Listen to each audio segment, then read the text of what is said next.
Hello hello ആടാ കല്യാണമൊക്കെ കഴിഞ്ഞോ? ആ കല്യാണം നാളെ. എന്താ വിളിച്ചത് രാവിലെ ബ്രെഡും ഓംലെറ്റും അവിടെ കിച്ചണിൽ ഉണ്ടാക്കി വെച്ചിട്ടുണ്ടെന്ന് പറഞ്ഞു. ശരി എന്നാ.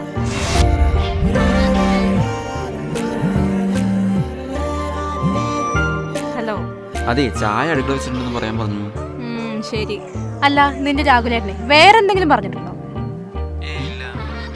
ശരി വെച്ചോ.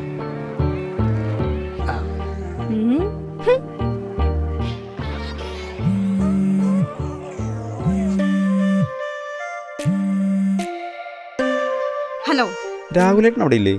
അല്ല എന്താ നിനക്ക് അങ്ങനെ ഒരു സംശയം? എന്നോട് കുറെ നേരമായിട്ട് തന്നോട് അത് പറയും ഇത് പറയാന്നൊക്കെ പറഞ്ഞോണ്ടിരിക്കണു. ഇപ്പൊ എന്താ പറഞ്ഞേ? തന്നോട് ചൂടുവെള്ളം വേണോ പച്ചവെള്ളം വേണോ ചോദിക്കാൻ പറഞ്ഞു. നിന്റെ രാഹുലേട്ടനെ എവിടെയും പോട്ടില്ല, ഇവിടെ തന്നെ ഉണ്ട്. ഞാനേ അവനോട് പോയി പറഞ്ഞോളാം എനിക്ക് ചൂടുവെള്ളം വേണോ പച്ചവെള്ളം വേണോന്ന്. വെക്കവിടെ.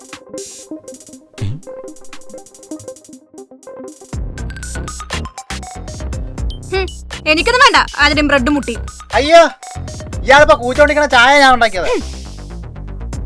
ചായ ബ്രെഡും മുട്ടി വേണ്ടെന്ന് പറഞ്ഞോളൂ, ചായ വേണ്ടെന്ന് പറഞ്ഞില്ല.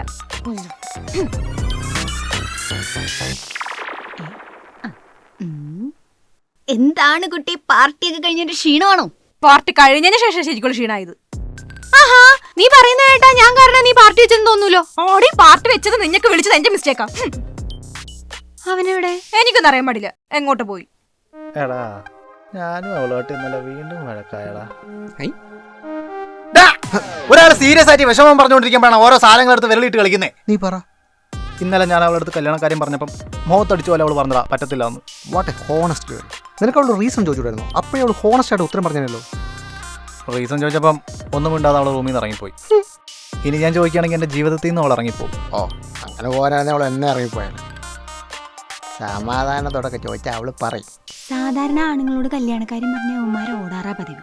ഇതിപ്പോ അവൻ ഇങ്ങോട്ട് വന്നല്ലേ പറഞ്ഞത്. അതിന്ന് മനസ്സിലാക്കിക്കൂടെ നിന്നെ അവന് ഭയങ്കര ഇഷ്ടമാണ്. ഓ വഷ്ട് പുതിയ കണ്ടുപിടുത്തം. എടി നിനക്ക് എന്റെ സിറ്റുവേഷൻ അറിയുന്നതല്ലേ? എന്നാ പിന്നെ വാ തുറന്ന് അവനോട് പറയാൻ പാടില്ലേ? നീ പറഞ്ഞോ? അത് പറഞ്ഞാലല്ലേ അവന് മനസ്സിലാവത്തുള്ളൂ. നീ ആദ്യം പോയി പറ, എന്നിട്ടിരുന്ന് ആലോചിക്കാം.